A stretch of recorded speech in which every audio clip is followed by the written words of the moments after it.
Question 10 find the sum of following. इसके two parts हैं 1 और 2। क्योंकि क्वेश्चन नंबर 10, 11 और 12 तीनों में ज्योमेट्रिक सीरीज़ के कॉमन रेशियो का कॉन्सेप्ट यूज़ करना है, तो थोड़ा सा मैं आपको सीक्वेंस, सीरीज़ और फिर बाद में अरिथमेटिक और ज्योमेट्रिक सीरीज़ का टच दे दूं जो आपने चैप्टर 4 में पढ़ा होगा। देखें, सीक्वेंस के इस क्यू से आप याद रखा करें कि ये जो टर्म्स होती हैं उनके बीच में क्यू जैसी मिलती जुलती आवाज़ कॉमा, क्यू ख कॉमा लगा होता है, और सीरीज़ के आखिर में एस है। तो इससे आप याद रखें कि जो टर्म्स हैं उनके बीच में सम हो रहा होता है, यानी एडिशन हो रही होती है।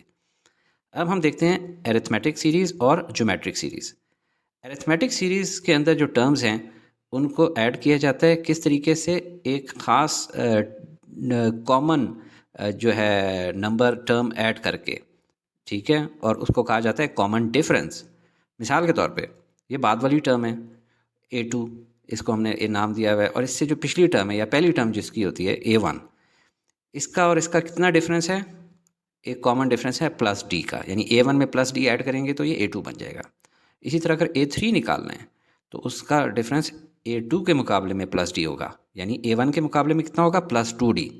अगर A4 निकालनी है तो वो हो जाएगा A1 प्लस 3D। AN निकालनी है, जो कि आपको अक्सर फॉर्मूला यूज़ भी होगा चैप्टर 4 में, तो A1 प्लस कितना D? N-1D। ठीक है, ये एक एग्जांपल देख लेते हैं 3, 6, 9, 12, 15। अगर हम लोगों ने कॉमन डिफरेंस D निकालना है तो बाद वाली टर्म में से पहले वाली टर्म को उससे पिछली टर्म को निकाल देंगे। 9 माइनस 6 इज इक्वल टू 3, ये हमारा कॉमन डिफरेंस आ गया। लेकिन चैप्टर इस एक्सरसाइज 7.3 के क्वेश्चन नंबर 10, 11, 12 के अंदर ज्योमेट्रिक सीरीज़ यूज़ हो रही है, तो इस पे ज़्यादा ध्यान दें। ये इसकी सीक्वेंस हम लोगों ने लिख दी सीरीज़। अब इसके अंदर बाद वाली टर्म पिछले टर्म के किसी एक नंबर से मल्टीप्लाई होने के नतीजे में, ठीक है, जिसको क्या कहा जाता है? कॉमन रेशो में मारदे वजूद में आती है। मिसाल के तौर पे A1 multiply by R A2 होता है। अगर A3 निकालना है तो वो एक तरीका तो ये A2 मल्टीप्लाई बाय R, लेकिन कैलकुलेशन के आसानी के लिए A1 multiply by R square, यहाँ पे 2R नहीं कह देना, R स्क्वेयर। A4 निकालना है तो वो क्या होगा? A1 multiply by R cube. nth term निकालनी है AN, तो वो क्या होगा? A1 multiply by R raise to the power N-1। ठीक है, उम्मीद है आपको कॉन्सेप्ट समझ आ रहा होगा। अब ये एग्जांपल देख लेते हैं 1, 2, 4, 8 अप टू 128। कॉमन रेशियो निकालनी है तो बाद वाली टर्म को, किसी भी बाद वाली टर्म को, ठीक है, लेकिन वो सेकंड टर्म ना हो क्योंकि उससे पहली टर्म तो 1 है और उसका डिफरेंस ही नहीं पता लगता। तो 8 को डिवाइड कर देना है 4 से ताकि इनकी रेशियो निकल आए, और इनकी कॉमन रेशियो निकल रही है 2। इसी कॉमन रेशियो को आप जहन में रखें क्योंकि क्वेश्चंस में ज्योमेट्रिक सीरीज़ गिवन है, लिहाजा इस मेथड का यूज़ होने वाला है। पार्ट 1, इसको आप कंपेयर करेंगे बायनॉमियल सीरीज़ से, और फर्स्ट टर्म को छोड़ देंगे क्योंकि उसके साथ रेशियो निकालने का कोई फ़ायदा नहीं है। हम सेकंड और थर्ड टर्म को कंपेयर करते हैं। सबसे पहले सेकंड टर्म को कंपेयर करें, इससे हमारी वैल्यू आएगी nx is equal to -1/2 square, या nx इज इक्वल टू -1/4। ठीक है, ये आपकी इक्वेशन 1 बन गई। अब आप सेकंड टर्म्स को कंपेयर करें या थर्ड टर्म को बल्कि, ठीक है, तो इससे हमारे पास जो वैल्यूज़ आती हैं n into n-1 divided by 2 factorial into x square, और ऊपर वाले से आया is equal to 1 into 3 divided by 2 factorial into 1 divided by 2 raise power 4 को मैंने लिख दिया है 1 रेज़ टू पावर 16। यहाँ तक सो गुड। अब आगे चलते हैं, इसको फर्दर सॉल्व करते हैं। राइट साइड वाली टर्म बन जाएगी 3/32, और ये आपके पास बन गई इक्वेशन नंबर 2। स्क्वायर करेंगे इक्वेशन 1 को, क्यों? क्योंकि हम बाद में चाहते हैं जब हम लोग रेशियो निकालें तो कम से कम एक वेरिएबल तो ख़त्म हो जाए। दो तरह के वेरिएबल फिर रहे हैं, n भी फिर रहा है, x भी फिर रहा है, तो अगर इस टर्म को इससे डिवाइड करना है तो अभी नहीं कर सकते, लिहाजा पहले इसको स्क्वायर करेंगे। जब ये n square x square is equal to, ये माइनस साइन भी ख़त्म हो जाएगा, 1/16 बन जाएगा। तो अब ये एक इक्वेशन बन जाएगी, और इस वाली इक्वेशन को हम इससे डिवाइड करेंगे। ठीक है, डिवाइडिंग इक्वेशन 2 बाय इक्वेशन 3। क्यों? आप याद रखें, बाद वाली टर्म को पहली वाली टर्म से डिवाइड करना होता है तो रेशियो निकल आती है, तो हम रेशियो निकालना चाहते हैं। तो देखें, ये बाद वाली टर्म, ये पहली वाली टर्म, डिवाइड करना शुरू करेंगे लेफ्ट हैंड साइड को, n into n-1 divided by 2 factorial into x square. इसको इक्वेशन 3 की लेफ्ट हैंड साइड से डिवाइड करेंगे, divided by n square x square is equal to 3/32 divided by 1/16। Rearrange करेंगे, divided by n square x square बन जाएगा multiply by 1 divided by n square x square, और right side पे जाएगा 3/32 multiply by 16। अब ये देखें एक्स स्क्वेयर से कट रहा है और n नीचे वाले n की स्क्वेयर पावर को काट रहा है। राइट साइड पे जाएं तो 16 वन ज़ा 16, 16 टू ज़ा 32। तो हमारे पास जो बन जाती है अभी इक्वेशन वो बन जाती है n-1 divided by 2n is equal to 3/2। अब अगर 2 को यहाँ पे मल्टीप्लाई करें तो वैल्यू बन जाएगी 2n-2 और 2n को यहाँ पे मल्टीप्लाई करें तो बन जाएगा 6n। रीअरेंज करें तो 2n-6n is equal to 2, -4n is equal to 2, या n इज इक्वल टू -2/4, या n इज इक्वल टू -1/2। ये देखें हमारे पास n की वैल्यू आ गई है। अब हम इसको अगर पुट करें इक्वेशन 1 में तो हमारे पास x की वैल्यू निकल सकती है। देखें n की जगह हम लिख लेते हैं -1/2 और बाकी x इज इक्वल टू -1/4 साथ में टच है उसी तरह लिखा देते हैं। माइनस माइनस से कट गया और जब 2 उधर जाएगा ऊपर तो नीचे वाले 1/4 को कर देगा 1/2, तो x की वैल्यू आ जाएगी हमारे पास 1/2।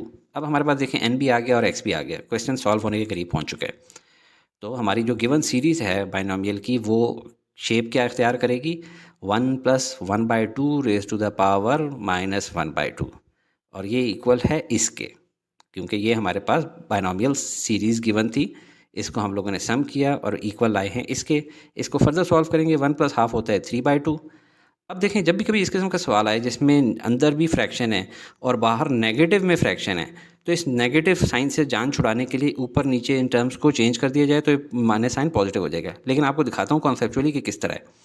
देखें इसको हम लिख सकते हैं 3 -1/2, इसको लिख सकते हैं 2 -1/2।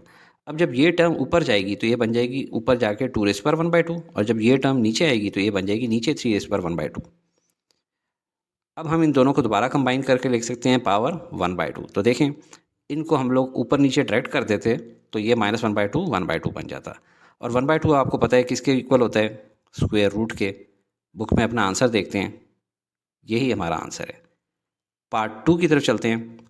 पार्ट 2 बिल्कुल पिछले पार्ट की तरह सॉल्व होगा। सबसे पहले आप बाइनोमियल सीरीज़ लिख देंगे, सेकंड टर्म को सेकंड टर्म से कंपेयर करेंगे तो nx = 5/8, और इससे आप फर्स्ट इक्वेशन कह देंगे।